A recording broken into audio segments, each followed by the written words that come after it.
ইসরায়েলে PR system আছে। এই ইসরায়েল একটা নাম বললে তো আর বেশি দেশের উদাহরণ বলা লাগে না। নতুন একটা বাক্স নিয়ে এসে হাজির হয়েছে, রঙ্গিলা বাক্স। সেই রঙ্গিলা বাক্সের স্লোগান হচ্ছে পিআর পদ্ধতিতে নির্বাচন, আনুপাতিক হারে নির্বাচন।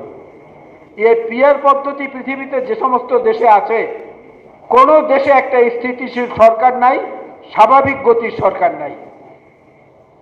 বেলজিয়ামে পিআর সিস্টেম আছে, ইসরায়েলে পিআর সিস্টেম আছে। ইসরায়েল একটা নাম বললে তো আর বেশি দেশের উদাহরণ বলা লাগে না। বেলজিয়ামে আছে এই কারণে যে ওখানে কিছু আদিবাসীরা আছেন, অনেক আদিবাসীরা আছেন। তাদের জন্য একটা কোটা নির্ধারণ করতে হবে বিধায় তাদেরকে একটা প্রতীক দেওয়া হয়েছে, তাদের পক্ষে কারা প্রতিনিধিত্ব করবেন। আর ইসরায়েলে আছে এই কারণে যে ইসরায়েল তো এখন আর কোনো রাষ্ট্র না, কোনো মানচিত্র না। ইসরায়েল একটা যুদ্ধের একটা দেশ, ধ্বংসের একটা দেশের প্রতীক। ইসরায়েলে এরকম করে একটা পিআর পদ্ধতির মাধ্যমে একটা গোষ্ঠী এক এক সময়, ইসরায়েলের নিয়মটা হচ্ছে যে শতকরা 3 ভাগ ভোট যদি কেউ পায় তাহলে সে সংসদে আসার উপযুক্ত হবে। তো শতকরা 3% ভোট যে পায় সে সংসদে আসে, এসে কিছু সুবিধাবাদী লোক, এরকম পুলিশ থেকে মখা আলমগীর, হারুন, বিপ্লবের মতো লোকেরা, বিচার আদালত থেকে খায়রুল হক, তারপরে কি কালামানিক, শামসুদ্দিন মানিকের মতো লোকেরা এদেরকে হায়ার করে। তারা তাদের গোষ্ঠী চরিতার্থ করে, সাধারণ জনগণের দিকে তারা তাকায় না। কারণ মনে করে দেখেন, এইবার ইসরায়েল যে আক্রমণ চালিয়েছে গাজার উপরে, ফিলিস্তিনের বিভিন্ন জায়গায় যত লোক, নারী, শিশু, মানুষ হত্যা করেছে, তার চেয়ে বড় মিছিল হয়েছে নেতানিয়াহুর বিরুদ্ধে ইসরায়েলে, জেরুজালেমে। তার চেয়ে বড় বড় মিছিল হয়েছে নেতানিয়াহুর বিরুদ্ধে পৃথিবীর বিভিন্ন দেশে। তা আমরা এই পিআর পদ্ধতি দিয়ে কি করব?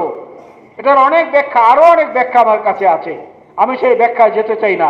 তবে একটা জিনিস পরিষ্কার বুঝি, এই যে ভবনটা আজকে আমরা সভাটা করছি, এটা বহু পুরনো একটা বিল্ডিং। আমরা পরিকল্পনা করলাম এই বিল্ডিংটাকে আমরা বহুতল করব। এখানে বিএনপির জন্য একটা ফ্লোর থাকবে, এইখানে অমুক জাতীয় পার্টির জন্য একটা ফ্লোর থাকবে, এইখানে অমুক দলের জন্য একটা ফ্লোর থাকবে, এনসিপির জন্য একটা ফ্লোর থাকবে, সব ঠিক করলাম। কিন্তু এইটাকে না ভেঙে কি সেটা করা যাবে? করা যাবে না। এই জন্য ভাঙার আগে একটা পরিকল্পনা লাগবে। আপনি এটাকে ভাঙবেন তখন তো এই জায়গাটা শূন্য হয়ে যাবে, কিছু থাকবে না। এবং শূন্যস্থান দখল করার জন্য বিভিন্ন দিক থেকে প্রাকৃতিক নিয়মেই বায়ু ছুটে আসে। টর্নেডো যে হয়, ঝড় যে হয়, কারণটা কি? আকাশে যখন মেঘ হয়, নিম্নচাপ সৃষ্টি হয়, ওইখানে বাতাসের সংকট হয়, তখন চতুর্দিক থেকে বাতাস ছুটে আসে, মুখোমুখি সংঘর্ষ হয়, বজ্রপাত হয়, টর্নেডো হয়, ঝড় হয়। সেই ঝড়ের প্রত্যাশা নিয়ে কারা কারা পিআরের পক্ষে আজকে স্লোগান তুলছেন, এটা আমাদেরকে আরো গভীরভাবে চিন্তা করতে হবে। নতুন ভবন তৈরি করার আগে পুরাতন ভবনকে আগে ভাগে ভেঙে দেওয়া যাবে না। নতুন ভবন তৈরির পরিকল্পনা করেন, সেটাকে কাজ শুরু করেন, তারপরে পুরাতন ভবন ভাঙার চিন্তা করেন।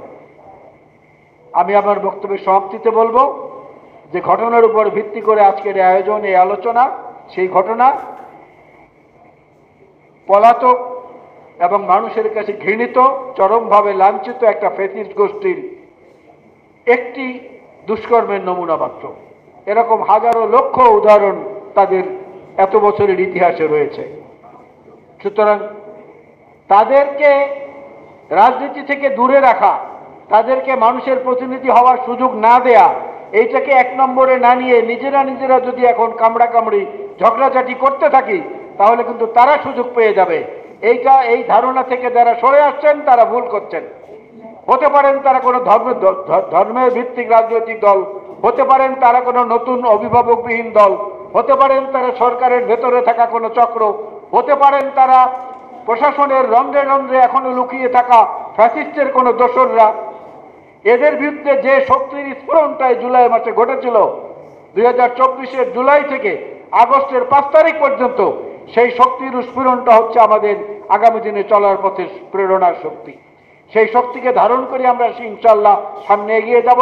বাংলাদেশের গণতন্ত্র, বাংলাদেশের মানবাধিকার, বাংলাদেশের জনগণের কথা বলার ভিত্তিতে এবং দায়বদ্ধতা, নির্বাচিত জনপ্রতিনিধিদের সরাসরি দায়বদ্ধতা জনগণের কাছে, এ প্রতিজ্ঞা আমরা অটল থাকবো।